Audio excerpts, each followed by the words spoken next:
तो कहानी की शुरुआत होती है और हम हमारे मेन कैरेक्टर पाक युंगसुक को देखते हैं, जैसे कुछ घटिया बच्चे बुली कर रहे होते हैं और उससे पैसे मांगते हैं और पैसे ना देने पर वो उसे कुत्ते की तरह भौंकने के लिए बोलते हैं। ओह, माफ करना। तुम तो एक सुअर हो। तुम्हें तो सुअर की तरह एक्ट करना चाहिए। ये बोलने के बाद वो पाक को मारने लगता है। पाक पिटते हुए सोच रहा था कि आखिर उसके साथ ही ये सब क्यों हो रहा है। फिर हम पाक को उसके घर पे देखते हैं, जहाँ वो वही सब चीजें सोच रहा होता है। तभी उसे भूख लग जाती है और वो रामेन बनाने लगता है और खाना बनाते हुए वो एक गाना गुनगुनाने लगता है। उसी समय उसकी माँ भी घर पे आ जाती है और उससे माफी मांगती है कि आज वो कुछ ज्यादा ही लेट हो गई। फिर खाना देखकर पाक अपनी मम्मी के ऊपर गुस्सा हो जाता है, क्योंकि उसमें एग्स डले हुए होते हैं, और वो गुस्से में बोलता है कि आप ही की वजह से मैं इतना मोटा हो गया हूँ। उसकी मम्मी माफी मांगते हुए बोलती हैं कि आइंदा से वो ध्यान रखेंगे इस बात का। फिर उसे बार बार वही बातें याद आने लगती हैं और वो अपनी मम्मी से स्कूल ट्रांसफर की बात करता है, जिस पर उसकी मम्मी कहती है कि उनके पास अभी इतने पैसे नहीं कि वो किसी और स्कूल में दाखिला करवा सकें। इस बात से पाक गुस्सा होकर दीवार पे एक मुक्का मारता है और वो दीवार ही टूट जाती है। फिर वो अपने कमरे में चला जाता है। फिर अगले दिन हम पाक को स्कूल में देखते हैं, जहां वो एक लड़की से टकरा जाता है और वो लड़की उसकी बेइज्जती करने लगती है। तभी वहां पाक का बुली आ जाता है और पाक को फुटबॉल खेलने के लिए बुलाता है। सीन शिफ्ट होता है और हम देखते हैं कि पाक का बुली पाक को फुटबॉल से हिट करने की कोशिश करता है और पाक उससे बच जाता है। ये देखकर वो गुस्सा हो जाता है और पाक को सीधे खड़े होने के लिए बोलता है। और हम कुछ लड़कियों को देखते हैं जो आपस में बात करती हैं कि कैसे इन लड़कों ने बेट लगाई है कि कौन सबसे पहले पाक को फुटबॉल से हिट करेगा। फिर हम देखते हैं कि कैसे एक लड़का पाक को सक्सेसफुली हिट कर देता है, जिसे देखकर पाक का बुली और गुस्सा हो जाता है, क्योंकि वो अपने पैसे हार जाता है और पाक को बुरी तरह मारने लगता है। तभी वहाँ पाक की मम्मी आ जाती हैं और पाक को इस हालत में देखकर वो बहुत गुस्सा हो जाती हैं। पाक का बुली उन्हें समझाता है कि ये बस एक गेम था, लेकिन इस बात से पाक की मम्मी और गुस्सा हो जाती हैं और उसे प्रिंसिपल ऑफिस ले जाने की धमकी देती हैं। वहीं बाकी सभी बच्चे बातें बनाने लगते हैं कि कैसे पाक ने अपनी मम्मी को ले आया इन सबके बीच में और वो कितना कमजोर है, जिस बात से पाक बहुत गुस्सा हो जाता है और अपनी मम्मी को ही डांटने लगता है। शाम को जब पाक स्कूल से घर आता है, तब वो अपनी मम्मी को अपना इंतजार करते हुए पाता है। पाक अपनी मम्मी को देखकर बुरा महसूस करता है कि उसने सभी के सामने अपनी मम्मी पर चिल्लाया था और उनसे माफी मांगता है। उसकी मम्मी बताती है कि वो पाक के स्कूल उसके स्कूल ट्रांसफर की बात करने के लिए आई थी और पाक से माफी मांगती है कि वो इस बात से अनजान थी कि पाक के साथ स्कूल में क्या हो रहा था, जिससे पाक रोने लगता है, क्योंकि वो जानता था कि उसकी मम्मी के पास इतने पैसे नहीं कि वो उसका स्कूल ट्रांसफर करवा सके, पर फिर भी उसकी मम्मी ने ये डिसीजन लिया।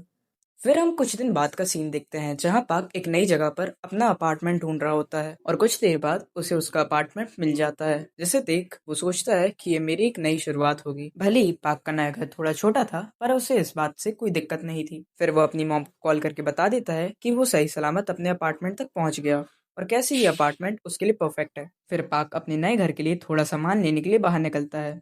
जहाँ वो आसपास के लोग और सिटी को देख ही रहा था, तभी वो एक लड़की से टकरा जाता है। पाक को लग ही रहा था कि वो दोबारा पिटेगा, उससे पहले ही वो लड़की उससे माफी मांगने लगती है और बोलती है कि ये उसकी गलती थी, क्योंकि वो अपने फोन में देख रही थी, जिसके कारण वो पाक से टकरा गई। पाक भी उससे अच्छे से बात करने के चक्कर में अजीबोगरीब हरकतें करने लगता है, जिससे वो लड़की पाक को क्रीपी समझ लेती है और वहां से जाने लगती है। तभी वहां एक लड़का आता है जिसका नाम जिंग सॉन्ग होता है। जिंग सॉन्ग आते ही उस लड़की से पाक के बारे में पूछने लगता है। वो लड़की जिन को वहां से ले जाने लगती है। तभी पाक उन्हें पीछे से हंसते हुए देखता है, जिससे जिन गुस्सा हो जाता है। जिन पाक से पूछता है कि आखिर तुम हंस क्यों रहे हो, जिस पर पाक बोलता है कि वो उस लड़की से गलती से टकरा गया था। क्या तुम इसी बात पे हंस रहे हो?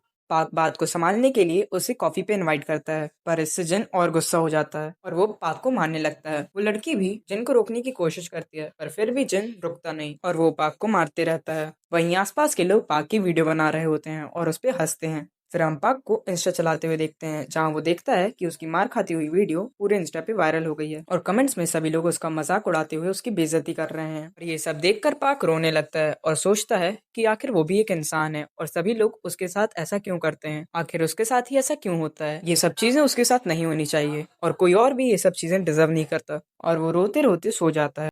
आधी रात को जब पाक उठता है तो वो पाता है कि उसकी सीलिंग थोड़ी नीचे हो गई है, और जब वो अपना मुंह धोने के लिए सिंक के पास जाता है तो उसे महसूस होता है कि सिंक भी थोड़ा नीचे हो गया है, और मिरर में खुद को देखने के बाद वो डर जाता है। और जब वो अपनी आंख मलते हुए दोबारा खुद को मिरर में देखता है, तब वो पाता है कि उसका शरीर बदल गया है। उसकी हाइट पहले से इंक्रीज हो गई है और वो पहले से ज्यादा हैंडसम हो गया है। फिर जब वो पीछे मुड़ के देखता है तो खुद के शरीर को सोया हुआ पाता है और उठाने की कोशिश करने लगता है। और पाक जब उठता है तो खुद को अपने पुराने शरीर में पाता है और सोचता ही शायद वो एक सपना था और काश वो सब सच होता। फिर जब वो दोबारा सोने के लिए पलटता है तो वो उसी बॉडी को देखता है और घबराते हुए उसे उठाने की कोशिश करता है। तभी उसे चक्कर आने लगते हैं और वो दोबारा सो जाता है और फिर वो दोबारा खुद को उसी शरीर में पाता है। अब उसे ये सब समझ में नहीं आता तो वो हड़बड़ी में एम्बुलेंस को कॉल करता है। तभी वो अपनी वीडियो जिसमें वो पिट रहा था उसके कमेंट सेक्शन को देखता है, जहाँ कैसे सभी लोग उसके लुक्स का मजाक उड़ा रहे थे और उसे एक सैंडबैग बोल रहे थे। और उन कमेंट्स को देखकर वो सोचता है कि कैसे लोगों ने उसकी पूरी जिंदगी उसका मजाक उड़ाया सिर्फ उसके लुक्स के कारण, पर वो अब अपनी नई बॉडी के साथ एक नई लाइफ की शुरुआत कर सकता है। फिर हम एक नए स्कूल को देखते हैं जहाँ सभी लोग एक लड़के को ध्यान से देख रहे थे जिसका नाम किम स्यूल है और वो इस स्कूल का सबसे फेमस लड़का है। किम खुद का चेहरा मिरर में देखते हुए बोलता है कि इस जगह का सबसे हैंडसम लड़का मैं ही हूँ। तभी वहाँ एक नया व्यक्ति आता है जैसे सभी लोग देख रहे थे और गलती से वो किम से टकरा जाता है और किम सुल भी उसे देखकर हैरान हो जाता है। और ये व्यक्ति कोई और नहीं हमारा पार्क होता है और सभी लोग वहाँ रुककर पार्क के लुक्स की तारीफ किए जा रहे थे। फिर हम एक क्लास टीचर को देखते हैं जो बताता है कि उनकी क्लास में एक नया ट्रांसफर स्टूडेंट आया है और वो स्टूडेंट हमारा पार्क होता है, जिसे देख सभी लड़कियां पागल हो जाती हैं। और पार्क उन सभी को अपना इंट्रोडक्शन देते हुए बोलता है, मेरा नाम पार्क यूंगसुक है। और उसी क्लास में किमसुक और जिंगसोंग होते हैं जो कि पार्क को काफी ध्यान से देख रहे थे। और ये एपिसोड यहीं खत्म हो जाता है।